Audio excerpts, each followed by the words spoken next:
Olá, meus alunos queridos, tudo bem com vocês? Eu espero que estejam bem, saudáveis também. Então, vamos para mais uma aula para a primeira série, tá? Sobre o filósofo Sócrates. Muito importante essa aula para nós.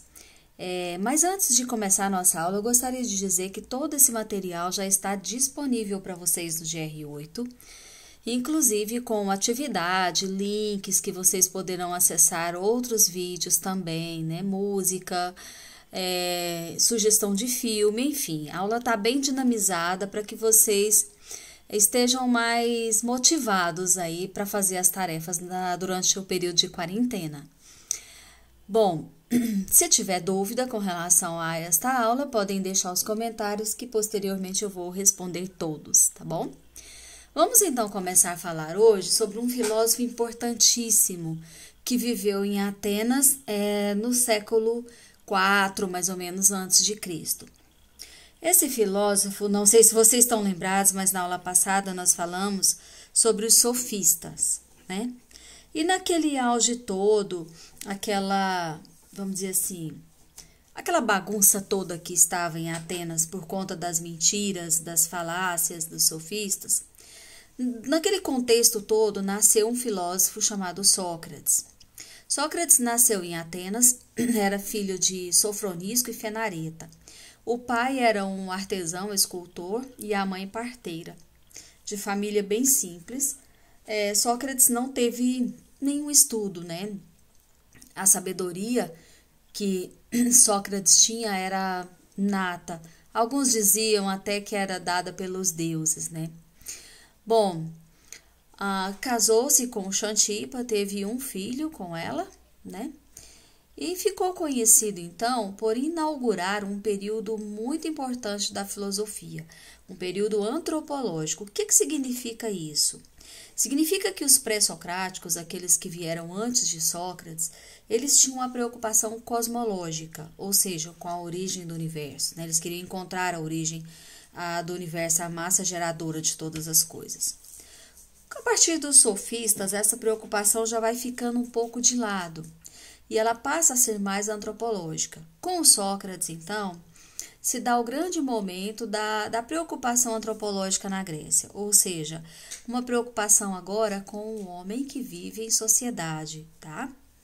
Então, Sócrates estava mais preocupado com o convívio social, com as questões essencialmente relacionadas aos homens, à humanidade, como, por exemplo, o convívio em sociedade, a relação de justiça, o bem, a moral e a verdade.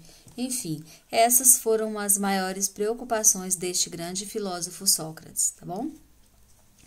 Bom, Sócrates, então, na sua juventude, dedicou-se à educação em Atenas. E vendo aquela situação, como eu já disse, dos sofistas na Grécia, Sócrates queria fazer alguma coisa para acabar com aquela mentirada toda, com aquela falácia toda dos sofistas. Então, o que Sócrates fez? Ele começou a reunir os jovens nas praças, né? E ensiná-los a verdade, principalmente ensiná-los a chegar à verdade. Como que era essa educação socrática, então, em Atenas? Sócrates não cobrava nada pela educação, ao contrário dos sofistas que cobrava caro para ensinar, né? Sócrates não discriminava ninguém, mulheres, crianças, velhos, escravos, estrangeiro, qualquer um que quisesse. Inclusive, esse foi um dos motivos que intrigou os sofistas, né? E depois, posteriormente, leva também à condenação de Sócrates. Ensinava nas praças em forma de diálogo, então ele dialogava com os seus discípulos, com seus interlocutores. Bom, Sócrates travou um grande embate com os sofistas, justamente, como eu já disse, por não aceitar o modo que eles ensinavam através de mentira, de falácias. Bom, Sócrates adotou um método muito interessante. Ele não impunha o seu pensamento, as suas ideias a ninguém. Muito pelo contrário, ele deixava as pessoas muito à vontade para falar aquilo que elas sabiam. E geralmente essas pessoas eram oriundas de vários lugares, eram aqueles que participavam na ágora grega, vocês se lembram da aula passada, né? E alguns discípulos dos sofistas, que tinham aprendido toda mentira com os sofistas, que tinham aprendido tudo falso, né? Aprendido a enganar, persuadir. Bom, então esses eram basicamente os alunos de Sócrates, os seus discípulos, né? E o diálogo socrático ele estava dividido em dois momentos, a ironia e a maiêutica. No primeiro momento, Sócrates fingia que não sabia nada. Para quê, gente? Para dar oportunidade para os seus discípulos falarem aquilo que eles achavam ser a verdade, né? Então, nesse momento, entra a grande frase de Sócrates em questão, a famosa só sei que nada sei. Com essa frase, Sócrates demonstrava um grande gesto de humildade e, ao mesmo tempo, dizia para as pessoas que ele não estava pronto, que ele podia aprender mais, né? Então, Sócrates, diante daquela situação toda de diálogo, ele oportunizava os discípulos a falarem. Quando os discípulos falavam, Sócrates percebia falhas de raciocínio e fazia pergunta. E o interlocutor respondia. Sócrates perguntava novamente, até ele encurralar o discípulo. Quando isso acontecia, o próprio interlocutor descobria a verdade dentro de si, por conta própria. Quando isso acontece, dá-se o momento da maiêutica, que significa dar à luz a verdade, parto das ideias. Esse método da maiêutica foi inspirado na mãe dele, que era parteira. Ele costumava dizer que a mãe ajudava as mulheres a dar à luz aos seus filhos, e ele, Sócrates, ajudava as pessoas a dar à luz a verdade. Então, as pessoas encontravam dentro delas a verdade. Com toda certeza, esse gesto de encontrar dentro de si a verdade era muito valorizado. Por quê? Porque uma coisa é a pessoa chegar e falar, isso é verdade, isso é mentira. Outra coisa é a pessoa, pessoal, chegar e te ajudar a encontrar essa verdade. Então, essas pessoas, elas ficavam imensamente felizes. E uma vez encontrando a verdade dentro de si, elas não iam mais querer a mentira, a enganação, porque elas descobriam o valor que tem a verdade, né? Bom, Sócrates conseguiu formar um grande discípulo, né? Muitas pessoas o seguiram, mas também conseguiu formar um grande exército de inimigos, tá? Por quê? Exatamente porque ele estava formando esses discípulos e muitos deles eram seguidores dos sofistas. Então, os sofistas começam a perder espaço, perder campo. E aí, nesse momento, eles resolvem pela condenação de Sócrates. Levam Sócrates ao tribunal por crimes que ele não cometeu, inclusive injustamente ele foi condenado pelo crime de renegar aos deuses e corromper a juventude, porque exatamente o maior público de Sócrates, assim como os sofistas, eram os jovens, né? Bom, então ele foi condenado a beber uma taça de cicuta, que era uma planta letal que tinha na Grécia, e acabou morrendo. Mas antes de morrer, os discípulos armaram para ele fugir, ele não quis.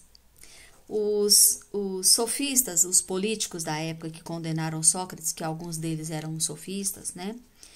Eles ofereceram a libertação de Sócrates em troca de ele renegar tudo que ele tinha falado sobre a política, a ética, a justiça, a moral, né?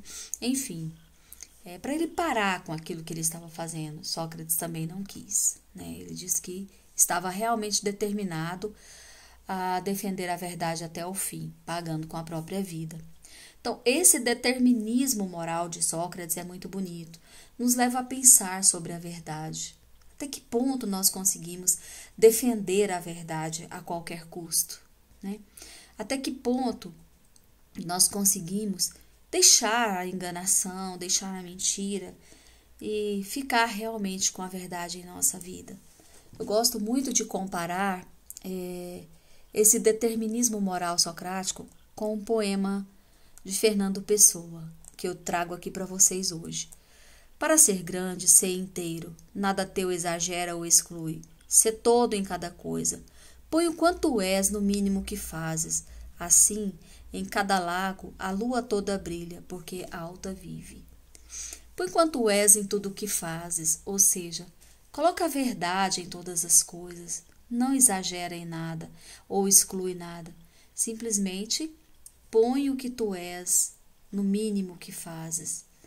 Assim a lua toda brilha, porque a alta vive. Ou seja, quem seria a lua toda?